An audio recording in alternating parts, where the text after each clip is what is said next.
여기 이제 19번 또 저기 진행을 하겠습니다.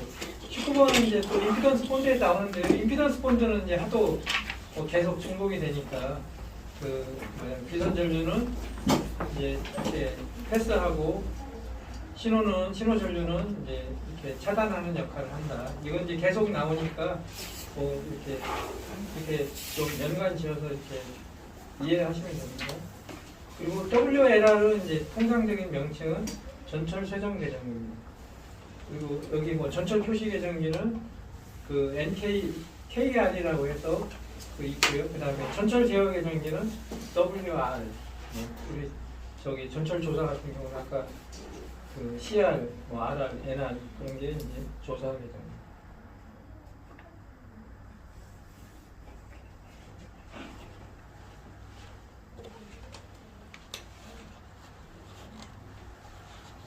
그리고 22번 같은 경우는 아까 나온 문제하고 중복이 됐네 이거죠. 그래서 패스합니다.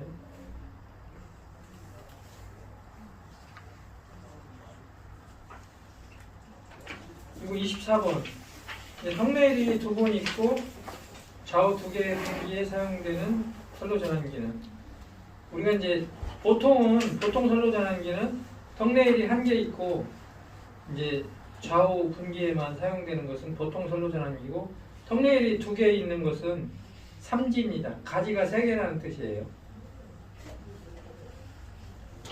그리고 25번 전기 선로 전환기의 회로 제어기 표시 접점 구성 조건은 이제 그 첨단부에 그 뭐냐면 기본 레일하고 첨단 레일이 그 완전히 붙어야 됐을 때 표시가 구성이 됩니다. 그래서 열차가 그 뭐냐면 들어갈 때 대향에서 들어갈 때 그 문제가 없도록 저기 해주는 부분들이 회로 제어기의 표시입니다.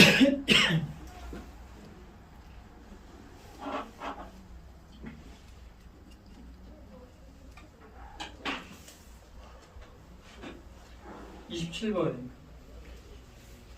궤도 회로를 통해 열차를 검지하고 연동장치로부터 신호 정보를 수신하여 차상으로 전송하는 장치는 이건 이제 차상 신호를 뜻하는 거예요. 그래서 CTC 같은 게 열차 집중 제어 장치가 틀린 말이고 ALS도 이제 뭐 이런 용어가 아니고 ATS는 열차 자동 정지 장치죠.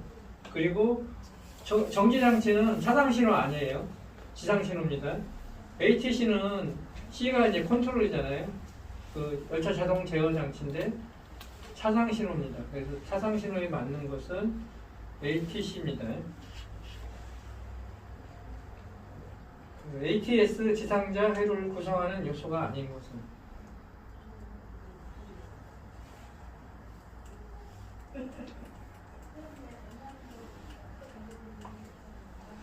여기 이제 그 ATS 지상자는 코일로 이루어졌어요. 1차 코일, 2차 코일이 있고 그 다음에 이제 콘덴서하고 저항자가 있습니다. 그리고 계전기로 이루어져 있는데 OPMP는 아니에요. OPMP도 사실은 전류를 증폭해주는 소자잖아요.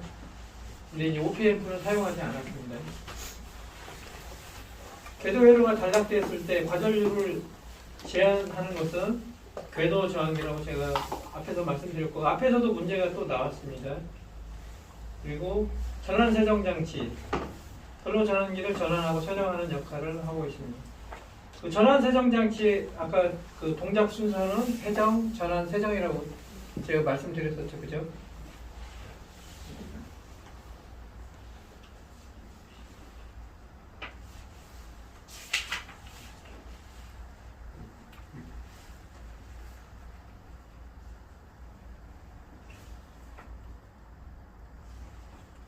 그리고 단선 전철 구간 건널목 장치의 경보 시점에 설치하는 기구는 이건 이제 앞에서는 궤도 연동 계전기는 궤도 회로 방식이에요. 근데 이제 그 점제어식으로 제어기를 썼을 때는 2420은 경보 시점에 설치를 한 거고 2440은 경보 종점 건널목상에 설치를 하는 게 2440이에요.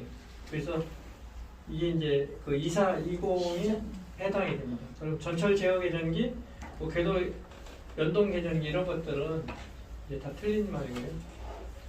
그리고 이건 이제 32번 같은 경우에는 이제 계전기에 관련된 뭐 이렇게 문제인데요. 일정 시간이 경과한 후에 접점이 닫히고 전압을 끊으면은 바로 접점이 열리는 온 딜레이 타이머는 이게 무슨 형이냐? 이게 한시 동작형입니다. 왜냐면은 타이머처럼 전원이 인가되면은 일정 시간 경과한 후에 접점이 닫힌다는 얘기는 동작을 하는 거예요. 그리고 전압이 끊어졌다. 그러면은 이제 바로 접점이 오픈되는 거죠. 그래서 전압이 인가되고 나서 일정 시간, 그러니까 설정해둔 시간만큼만 시간이 경과하고 나면 접점이 닫혔다가 전원이 끊어지면 바로 떨어지는 거예요. 그래서 딜레이 타이머라고 하죠. 이건 교류형 전기 선로 전환기의 전동기 활 전류는 8.5A. 이건 뭐 우리 저기 스펙에 나오는 그런. 34번 점제어식 ATS 장치의 동작 개통 순서로 오르났습니다.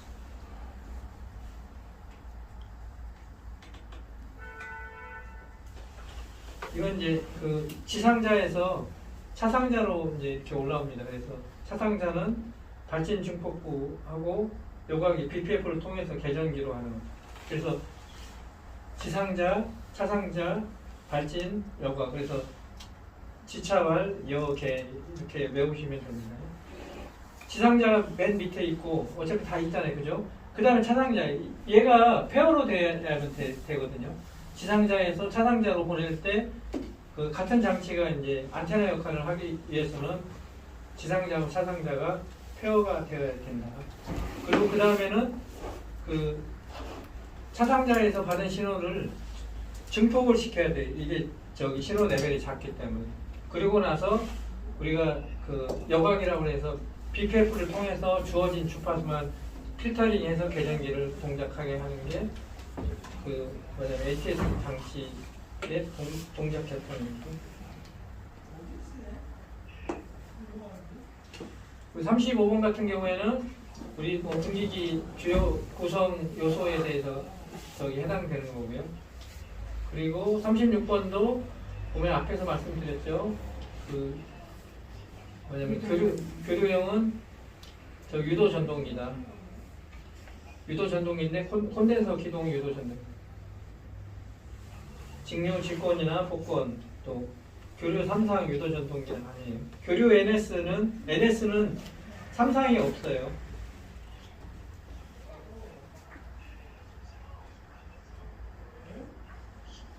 뭐 이렇게 37번 같은 경우에는 사실 일반 전기 쪽인데 우리 이제 전기자, 계자, 정률자가 직류기의 3대 요소예요. 보급은 아니에요. ATO 구간에 대한 설명 좀 틀린 것은 ATO는 ATC 하이웨이에 들어 있습니다. ATP나 ATO는 하이웨이에 들어 있지만은 열차가 정차역에서는 자동으로 출발이 되고 또 이제 역을 지나서 다음 역까지는 또 ATC 쪽에서 실제 과속을 하지 못하도록 또 적절하게 또 이렇게 제어가 되는 부분입니다. 그래서 열차 속도가 제한 속도가 떨어지면은 또 제동을 풀어주고 제한 속도 이상으로 되면은 또 제동을 하고 그러거든요. 그리고 뭐 열차가 이제 정차역에서 발차 지시가 주어지면은 또 출발 버튼을 누르게 되면은 자동적으로 가속이 됩니다. 그리고 자동 운행 중에 ATC에 의해 속도 제한을 받을 경우에는 비상 제동이 체결되는 게 아니라 상용 제동이 체결됩니다. 그래서 이 문제가 틀립니다. 그리고 39번 신호기판 표지 및 선로 전환기 등의 각 기기 상호 간에 일정한 순서에 의하지 않고 임으로 조작할 수 없도록 하는 것은 연동으로 세정한다는 그런 얘기입니다. 38번 다.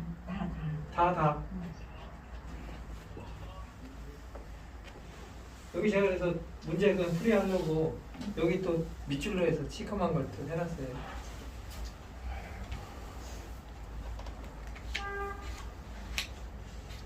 회전로식 궤도 회로는 뭐 여기 지금 몇 번 설명을 했잖아요, 그죠? 회전로식은 뭐 저기 여기에서 궤도의 계량기가 항상 여자되어 있는 거죠, 그죠? 그리고 항상 또 전류가 저기 흐르고 있는 거죠, 그죠? 그리고 뭐 여기에 있는 건 또 2번 같은 경우는 열차 차축에 의하여 궤도 계량기가 여자합니다. 이것은 계전로 방식이죠, 그죠?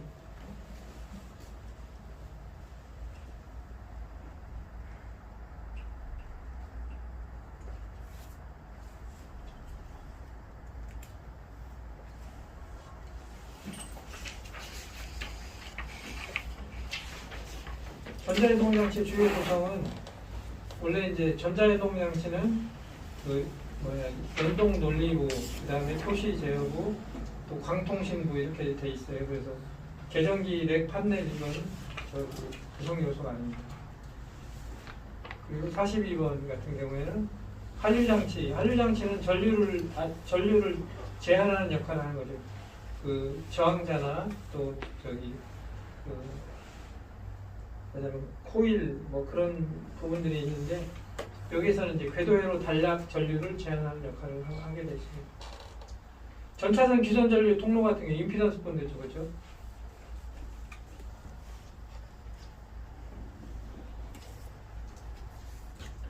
아까 2식, 3위식 궤도회로 말씀드렸죠, 그렇죠? 2위식은 자기 궤도회로의 열차 유무만을 검진을 하고 3위식은 그 앞에 있는 그 궤도회로까지 검진을 하는 게 3위식입니다.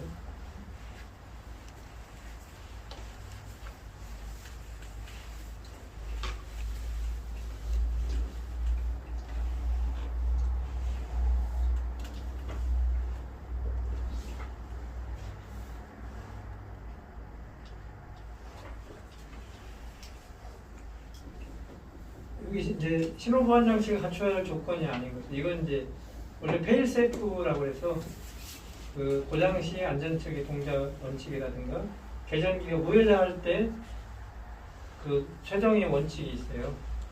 근데 여기 뭐 라본 같은 경우는 계전기가 여자할 때 최종 원칙은 저기 이렇게 틀린 얘기입니다.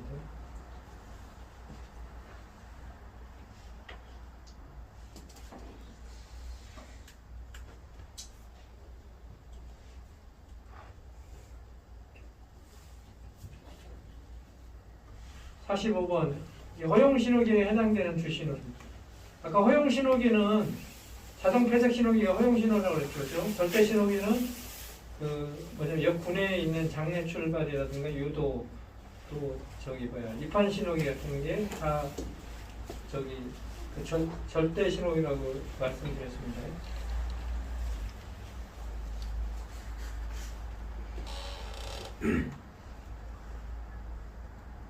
46번도 허용 신호기에 대해서 해당하기 때문에 패스를 하겠습니다.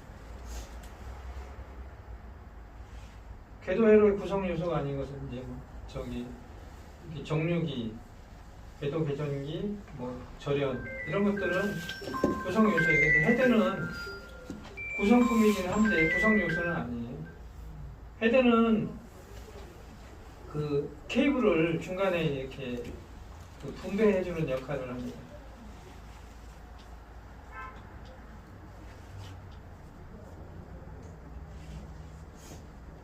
48번 전철 구간의 실내 설비로서 전원기기를 포함한 주요 신호기기의 접지 저항값은 50홈이다. 이건 이제 접지 저항이 있습니다. 접지 저항은 우리가 기계실이라든가 컴퓨터실 그런 것들은 10홈 이하로 관리를 하고 있고요. 그 다음에 전철 구간 같은 경우에는 50홈, 그리고 그 외에는 100홈입니다. 세 가지만 있어요. 여기 이렇게 70홈 이하는 완전히 아니고요. 그리고 여기 이제 10홈 같은 경우에는 실내 설비, 그러니까 계전기실이라든가 컴퓨터실 그런 것들이 10홈에 해당이 되고, 전철 구간 실외 설비는 50홈, 그 다음에 나머지 중요하지 않은 것들은 100홈으로 이렇게 세 가지만 구분이 되어 있습니다.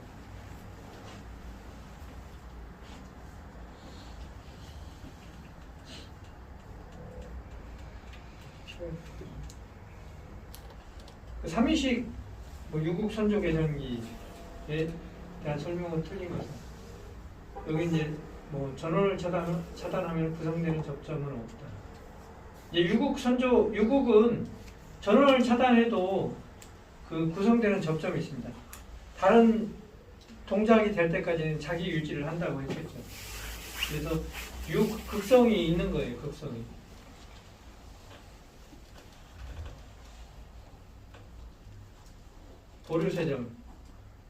보류세정이 해정되는 시기는 열차가 그 신호기 내방에 진입했을 때 해정이 됩니다. 여기 내방이라는 건 신호기 안쪽으로 들어왔을 때죠, 그죠? 그리고 외방에 정지해 있을 때 이런 것들은 해당이 되지 않습니다. 이건 세정이 걸리는 조건입니다.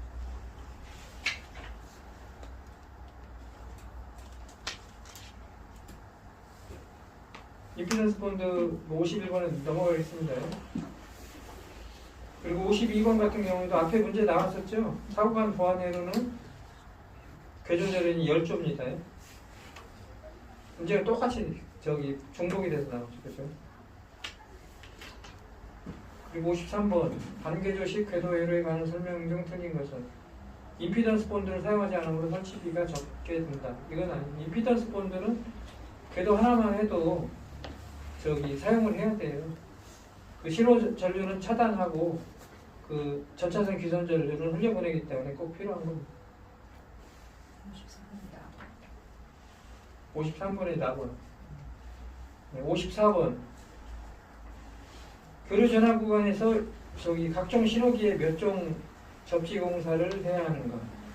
아까 이제 그 10홈은 1종이고 50홈은 2종, 그 다음 100홈은 3종입니다. 그래서 뭐냐면은 전원이라든가 그런 설비들은 사실은 2종을 해야 되고 실내 설비는 1종 해야 되는데 여기 같은 경우에는 각종 신호기 같은 경우에는 이제 3종 접지를 해야 됩니다.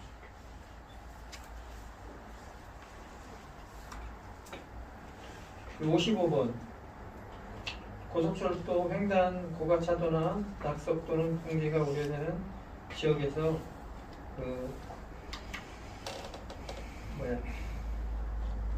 선로에 침입하는 것을 검지하여 사고를 예방하기 위한 장치는 지장은 검지 장치입니다. 여기 차축온도 검지 장치는 그 고속열차의 차축의 온도 베어링의 온도를 검지를 해서 예를 들어서 90도 이상이 됐을 때는 열차를 세우거나 하는 그런 역할을 하고 있고요. 뭐냐면은 여기 보수자 횡단 장치 같은 경우에는 또 뭐냐면은 보수자가 선로를 횡단할 때 안전하게 횡단을 하도록 하는 장치입니다. 그리고 지장물 검지 장치는 아까 건널목에서는 건널목 상에 차량이라든가 인명이 서 있을 경우에 이제 검지를 해서 열차를 이렇게 세우는 역할을 했다면은 여기 고속철도에는 지장물 검지 장치는 고가 차도에서 이제 차가 떨어지거나 아니면은 낙석 방지책 이쪽 사면에서 낙석이나 토사가 붕괴됐을 때 열차를 안전하게 세워두는 역할을 하는 게 지장물 검지 장치입니다.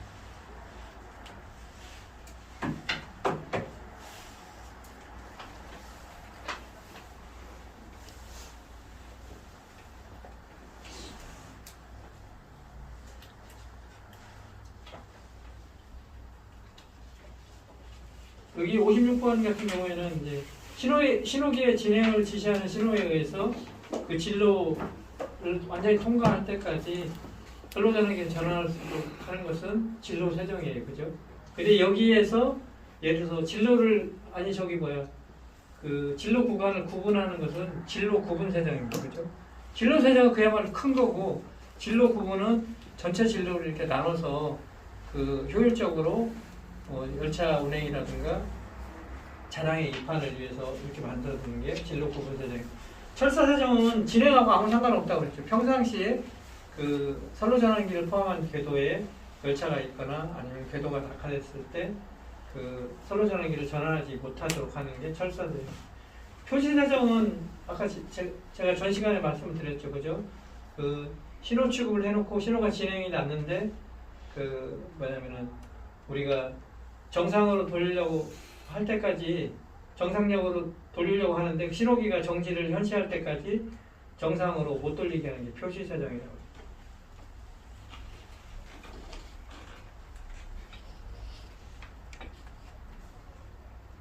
계전기의 역할은 아까 전류 중폭은 못한다고 그랬죠, 그죠? 그리고 58번 같은 경우에 계절로식인데 앞에서 이제 말씀을 드렸으니까 계절로식하고 회절로식에 대해서 차이점을 명확하게 아시면 해결할 수 있습니다.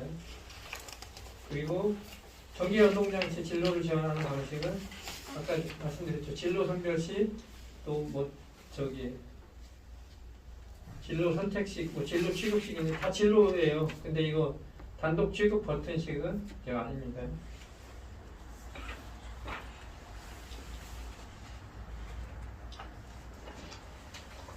연동장치의 회로 결선을 컴퓨터에 의해서 처리하는 논리 제어 장치는 전자연동장치. 지금 기계연동장치는 우리가 기계식으로 사실은 뭐 철사라든가 또 도선이라든가 그런 걸로 하는 게 기계연동장치고 우리가 계전기를 사용하는 게 전기 계전 연동장치인데 전기연동장치라고 우리가 줄여서 얘기를 하고요. 전자연동장치는 컴퓨터로 사실은 이제 로직하고 컴퓨터 소프트웨어에서 하는 것들이 DB로 이제 하는 것들이 전자연동장치. 3번. 예? 3번. 예.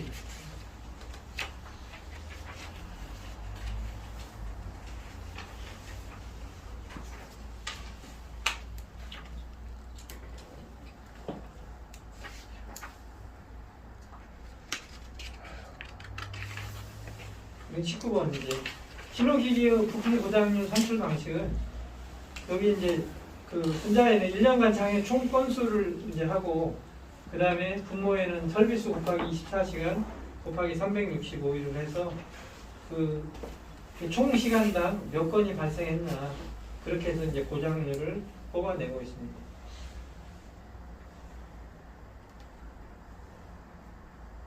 그리고 20번 교류 전철 구간에 적합한 궤도 회로가 아닌 것은 고전한 임펄스, 직류 바이어스, 분배주 궤도 회로. PF 궤도 회로는 이게 저기 뭐야 그 DC 방식의 전철 구간에 이제 저기 사용하는 궤도 회로예요. 그래서 일부만 지금 분당선 쪽에 사용을 하고 있습니다.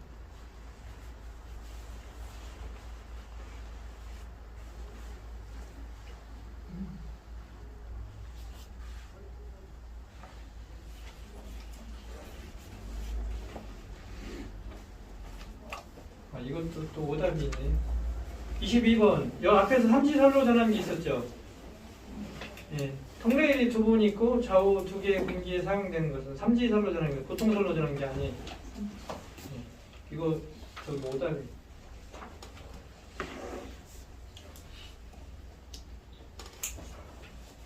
24번. 고속철도 역 제어 설비에 관한 설명으로 맞는 것은 역 구내에는 연동장치가 있습니다. 그리고 궤도회로 설비가 있고요. 그 다음에 열차 제어장치는 자동 제어장치는 폐색 장치하고 좀 역할을 비슷한 거예요. 그렇기 때문에 그 답은 이제 연동장치하고 궤도회로 설비입니다. 열차 운영 스케줄 처리 뭐 이런 것들은 열차 집중 제어장치에 해당되는 거고 열차 여기 뭐 제어장치하고 궤도회로는 역 간에 있는 설비입니다.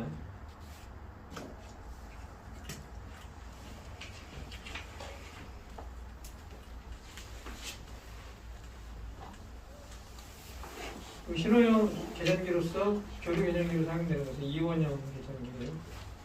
그리고 또 선로 전환기에서 슬립 절규가 약할 때 발생되는 장애는 이제 어떤 장애가 발생되는 것이 선로 전환기 불일치예요.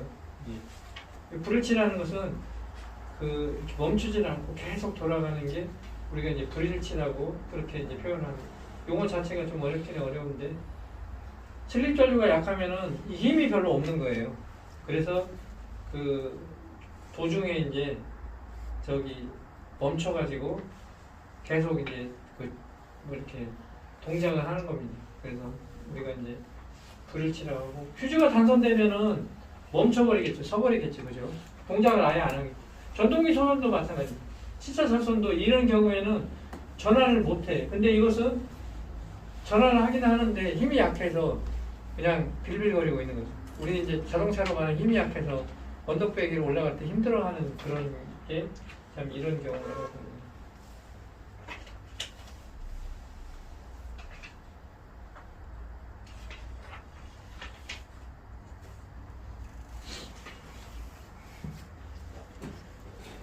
(27번) MJ81 선로 전환기에서 통로일 전환에 따른 전환력은 이제 400다인 뉴턴을 초과를 하면 안 됩니다. 그래서 여기 이제 그 제한을 두고 있고요. 400이네요. 28번 이제 여기 뭐 대전류 제어하기 위해 설치한 것은 앞에서도 나왔죠. 전 시간에 전철 제어 계정입니다. 그리고 29번 여기 또 유도 전동이 나오죠. 콘덴서 기동형 유도 전동기입니다. 콘덴서라는 게 들어요. 30번 ATP 주요 기능에 속하지 않는 것. ATP는 이제 가속도 강화도 해요. 과속을 못하게 얘가 하는 것도 있고, 그 다음에 후행 열차의 이제 거리 유지도 하고, 또 이제 열차에 대한 감시도 해요. 근데 스케줄 구성은 이건 이제 ATO에 관련된 그런 겁니다. 자동 운전을 하기 때문에 스케줄대로 이제 가는 게